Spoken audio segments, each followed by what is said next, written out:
पुण्यात मनसेनं इंटिग्रेटेड कॉलेजवर धाड टाकली आहे। मनसे विद्यार्थी सेना इंटिग्रेटेड कॉलेज विरोधात आक्रमक झाली आहे। पुण्यातील स्वारगेट परिसरातली ही दृश्य तुम्ही पाहतायत। या ठिकाणी असणाऱ्या एका बेकायदेशीर स्टडी सेंटर विरोधात आंदोलन केलं। पण इथेच होती, त्यांचे फायनल 11वीचे पेपर पण इथेच केले जातात। फक्त हॉल तिकीट आणायला दुसऱ्या वर्षी 12वी ती मुलं तिथे कॉलेजला जातात, तोपर्यंत कॉलेजची नावं माहीत नसते। आज 11वीचे ॲडमिशन चालू आहेत। आज आम्ही तुम्हाला मगाशी दाखवलं, इथे मुलांचे डॉक्युमेंट घेतले जात आहेत। हा या पद्धतीनं कुठलं कॉलेज आहे हे? गिरमे कॉलेज, हे वानवडीचं।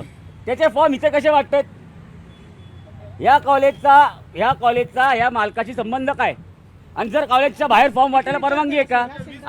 या ठिकाणी प्रत्येक स्टडी सेंटरला 2 ते 2.5 हजार विद्यार्थी असतात। हे ना कॉलेज आहे ना हा क्लास आहे। मग हे आहे काय? हे कुठली आस्थापना आहे? उद्या तुम्ही आम्ही आमच्या घरामध्ये अशा पद्धतीने चालू करू शकतो का? अशा पद्धतीने क्लासेस चालू करू शकतो का?